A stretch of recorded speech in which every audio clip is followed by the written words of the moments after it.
Hello fellow Scratchers, I'm Griffpatch and welcome back to a very exciting part 10 of our series, creating a tile scrolling platformer in Scratch.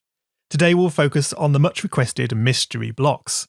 These are really interesting because of how interactive they are.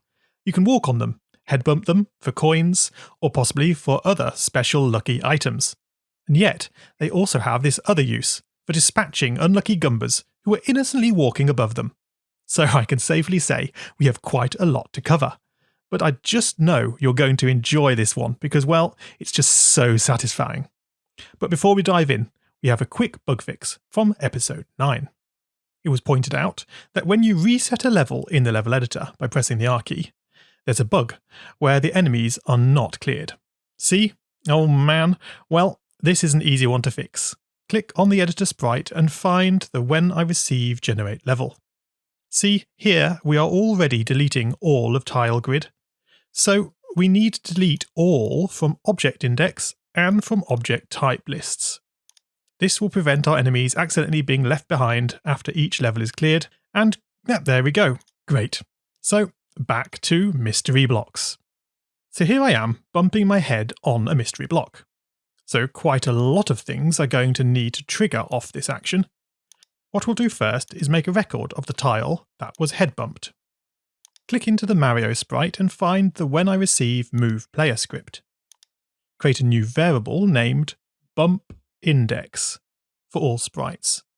We'll store which tile was head bumped in this, but first we'll make sure to reset it to the empty value before we begin moving our player each game tick.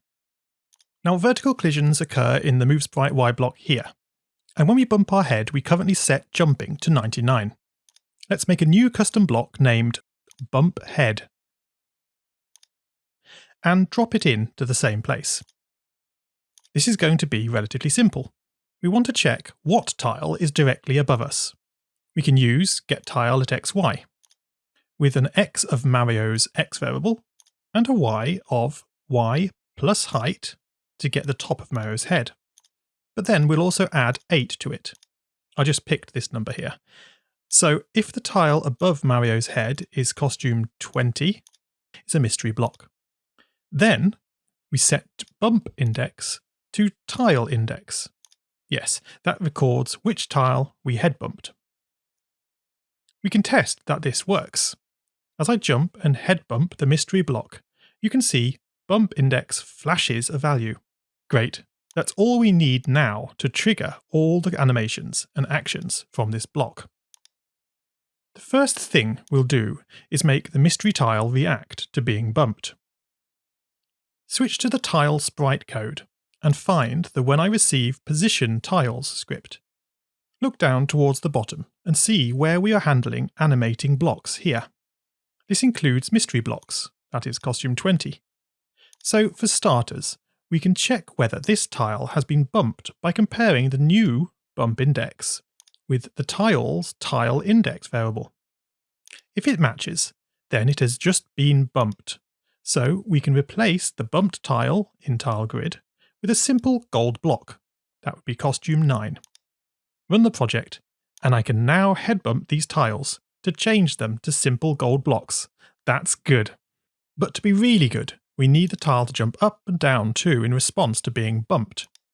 We'll use a little math trick for this effect. Make a new variable named bumped for this sprite only, and set it to 180 when bumped. 180 degrees is half a circle. We are going to trace the curve of a half circle up and down to simulate the jump of the tile.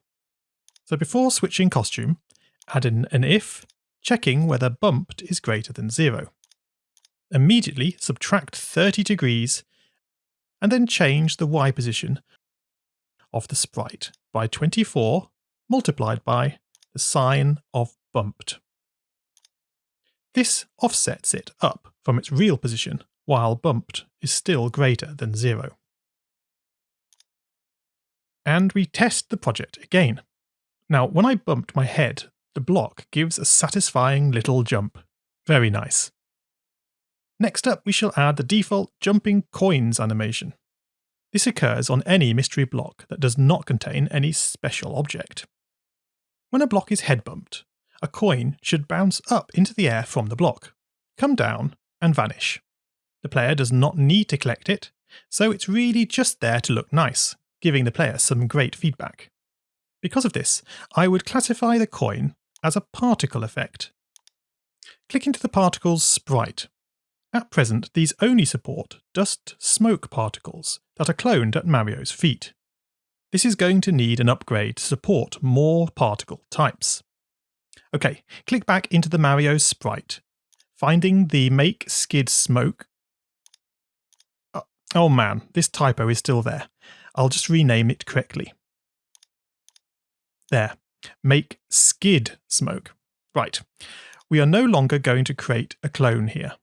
This is too limiting, without a way of saying what type of particle we are generating. Instead, make a new list, naming it Particles, for all sprites. This acts like an instruction list of the particles we want to generate. We first add the type of particle, smoke, then the X position, and finally the Y position. That will be Y minus 20, to position it at Mario's feet as before. Now back to the particle sprite. Start by deleting all the particles under the green flag. The When I Receive Position Tiles scripts are all about animating smoke particles at present. We'll need to diversify this. So make a new custom block named Tick Smoke and move the smoke handling scripts into there. That's everything after the first if statement. We can then pop the Tick Smoke block in their place. Now, what about this new particles list? We want to loop through it to create the new particles. Start by making another custom block, naming it Spawn Particles. Make sure to tick the Run Without Screen Refresh. And we'll use it here, when frame equals the empty value. Only cloned sprites have the frame set, so this ensures this is only run on the original sprite, not a clone. So we repeat until the length of particles list equals 0. We'll be removing the items as we go, so once it's empty, we'll have finished processing them. We can begin by setting the type X and Y variables from the particles list, just as we had put them in a moment ago, from the item 1, 2 and 3.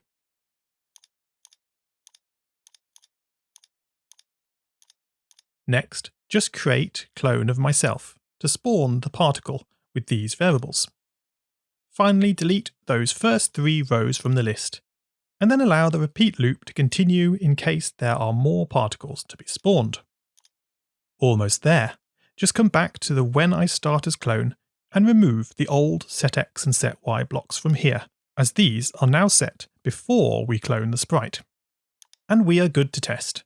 We should hopefully see the clouds of dust still appearing at Mario's feet. But now we have a much better system for particles that we can extend to support other types. So let's add a coin particle. Click into the tile sprite, and we are still editing the When I Receive Position Tile script. Right here, after setting bump to 180, we want to also spawn a coin particle. We do this by adding to the particle list. First the particle type of coin, then the X position, tile X, and the Y position, tile Y. But to ensure the coin spawns above the block, we add 32 to it. Now click into the tiles costumes and we'll copy, in order, the 4 coin costumes across to the particle sprite, dropping them like so. We'll also copy the big costume, costume 1, while we're at it.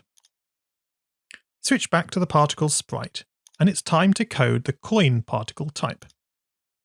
In the When I Start as Clone, check for a type of coin. We want to give this particle some vertical velocity to jump it into the air, so make a new variable speed y for this sprite only, and set it to 12. That will give it a nice big vertical bounce. Next, to handle its actual movement, under the When I Receive Position tiles, check for a type of coin. And then make a new custom block, naming it Tick coin. We'll run this for the coin particle, not forgetting to stop this script to prevent it continuing to run the smoke script below. Now, this will be a pretty standard movement script for the coin. We change speed y by -1 for gravity. Then, and this is a little different, we check whether the speed y is less than -12. Since we began the coin with a speed of 12, once it has reached a speed of -12, it will have gone up and come all the way back down again, so we can delete this clone. Now change the y of the particle by speed y. Next we need to position the particle on the screen and set its costume. So we are doing this already for the smoke particle above. Perhaps we can rationalize this with yet another of my favorite custom blocks. Make a new block naming it position with costume, with an input of costume. And we can move the go to XY switch costume and show script from the smoke script into here. Leave behind the change frame and bring in a new position with costume here. Now this floor of frame is specific to the dust particle, so move it back to the costume input here and replace with the costume input variable from the define block. Now it would be a good idea to add a switch costume to big at the top to allow these particles to move off screen. This is more likely to occur for coins than it did for dust particles, as coins are jumping up high. So now we can use this script again for our coin particle. Duplicate the position with costume and the change frame and bring it down here. But we'll switch the 0.4 to a 0.5 for a slightly faster coin rotation. Now, the coin's costume run from costume 3 through to 6. We can allow the looping through using the frame below with the math 3, the first coin costume, plus mod 4, as there are 4 costumes, and the floor of frame on the left of the mod. That should do it. Cool. Are you ready for a quick test? Run the project and jump into a mystery block. Yeah, that's what I'm talking about. The coins ping up nice and high, spinning and return back down before despawning. That looks good, don't you think? What's great is that we are also all set to add even more particle effects going forward. Right then, spawning coins from mystery blocks is cool, but well, they wouldn't be mystery boxes if they didn't sometimes contain more interesting objects for our consumption. Our next task, therefore, is to be able to place a power-up of our choosing inside a mystery block. Click into the enemy sprite and look at the costume tab. Right at the bottom, you'll find a mushroom named Life. It may seem off to count this as an enemy, but except for the fact that it won't kill you, the Life sprite will share a lot of the same game code as a Goomba. And we have already added the ability to place these sprites over other tiles in the level editor. This is super useful for what we're about to do. Start then by copying the Life costume to the tile sprite. I'll just check in the tiles, and there it is, costume number 30. We should map this to a key in the level editor. So click into the editor sprite and make the tile key map visible. Add a new item for costume 30, and we'll map it to key 9. That's the enemy category, do you remember? This is special for placing enemies over other tiles. Make sure to click off the item to save it in the list. If I run the project and enter the level editor, I can press the 9 key twice to select the mushroom tile. I want to be able to drop this on a mystery tile. Although I can click it, nothing appears. That's okay though, we should have expected this. This tile will have been recorded in the object lists, but we have yet to write any code to spawn this type of enemy in the enemy sprite. So let's do that. Click into the enemy sprite and find the define spawn type script. This script is responsible for spawning enemies, which at present is solely Goombas. We need to extend this to cater for more enemy types, specifically a life mushroom at this time. We are going to make a custom block again for the scripts that are shared for all spawning, naming it set type with an input type. then a label and an input both named costume, a label and input width, and a label and input for height. Start by moving the set type to Goomba and everything below into the new defined script.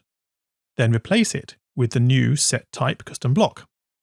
The type costume, width, and height inputs must be filled out the same as they were for the Goomba. So I'm just copying and pasting the values from the set variable blocks. That then allows us to link the input variables up to their matching set variables as a quick way to set all 4 of them in future. Next, we'll take the top 4 set X and Y scripts and move these into the define set type script too. I'll pop them just under the set height block.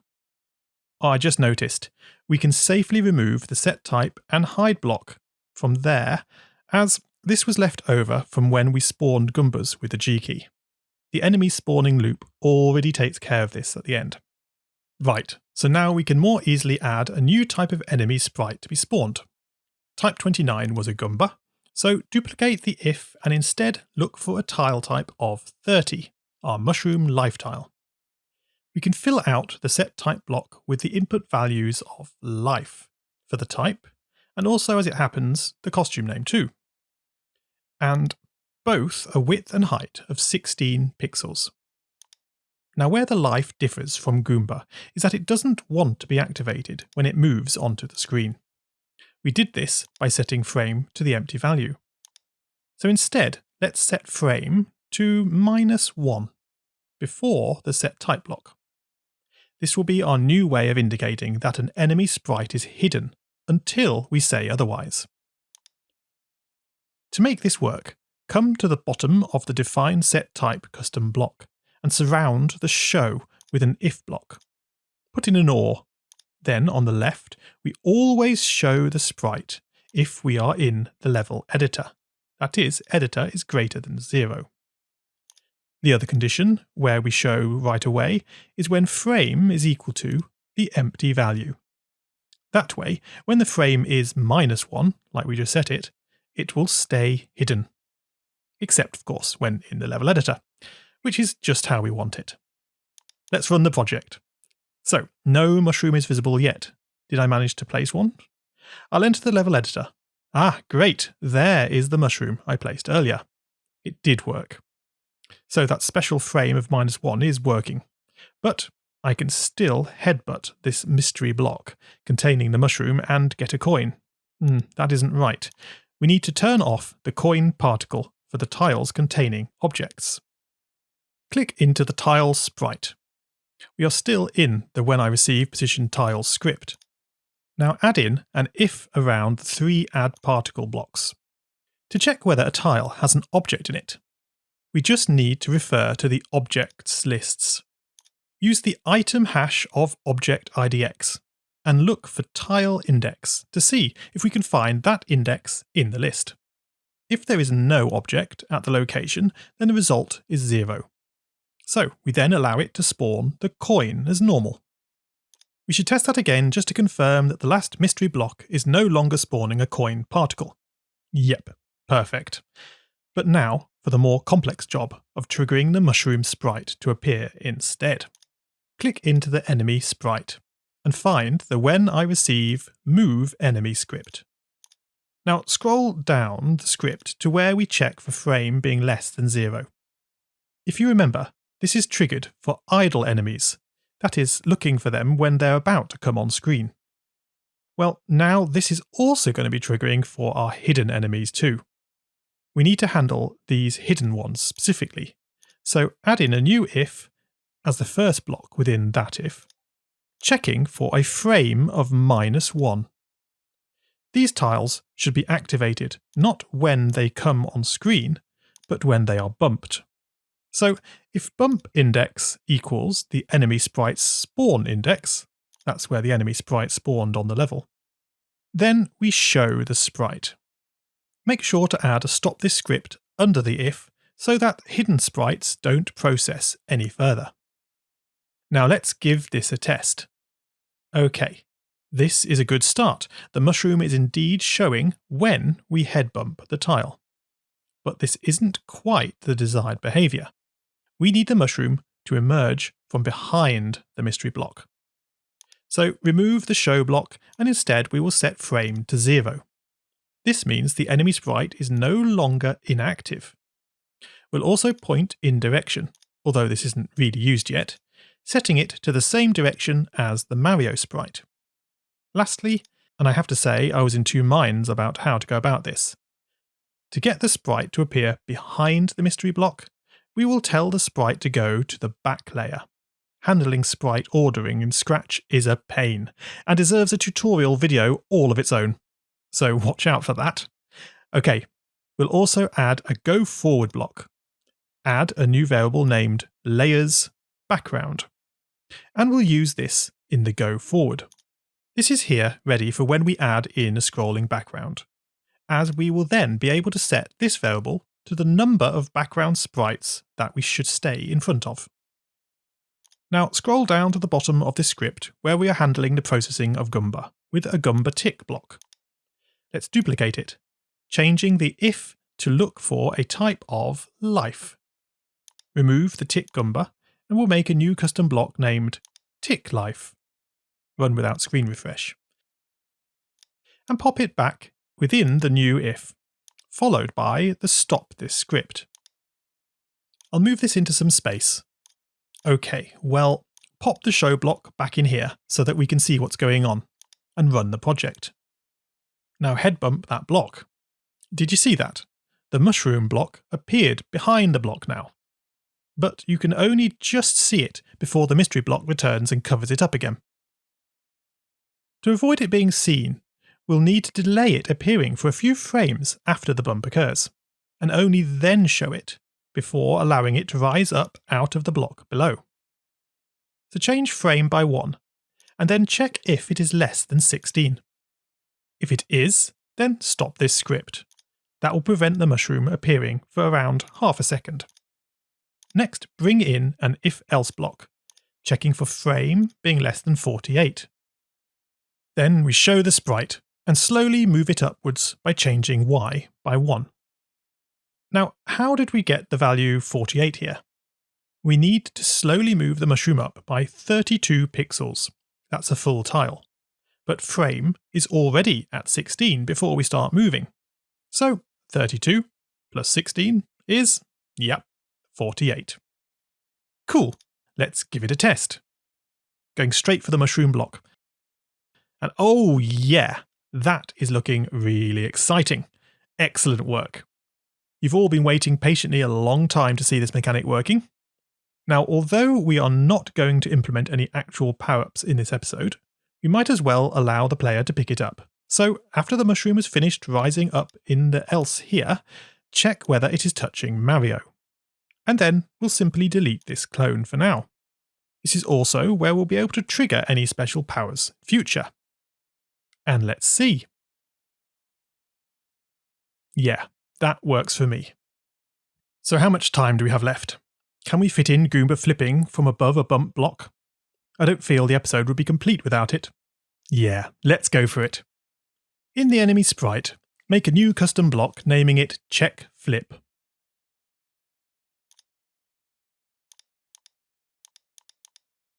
If bump index is less than 1, then no tile has been bumped, and we can just stop this script. There's simply nothing more to do. So, if a block has been bumped, is it one of the tiles under the sprite's feet?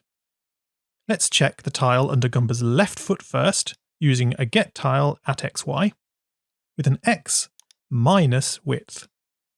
For the y position, we'll use y minus height, but then also subtract 8 pixels more, to ensure we are looking at the block below. Now, if the tile index of this tile we are checking is in fact not equal to bump index, then we know the left foot was not bumped. So we might as well check the right one instead. Duplicate the get tile and if block and replace the x minus width with an x plus width. If the tile index is again not a match for a bumped tile, then this Goomba is safe and we stop this script. But if we got past these two if checks, then Goomba must have one foot on a bumped tile, either left or right. So set their speed y to 14 to bounce them up into the air, and then set speed x to the direction of Mario, divided by 45. That should be a good speed. Although, I'm wondering in retrospect whether we should not have set the speed x at all, and just left it as it was. Feel free to check for yourself which looks best. Okay, almost ready to test, but we haven't yet used this new check flip block. Find the define tick Goomba script and pop it right at the end. Like this. Now run the project.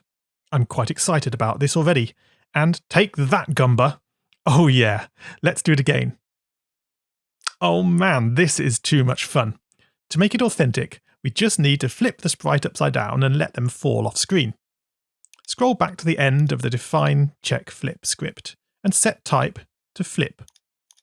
This will work like our squish type we made in a previous episode.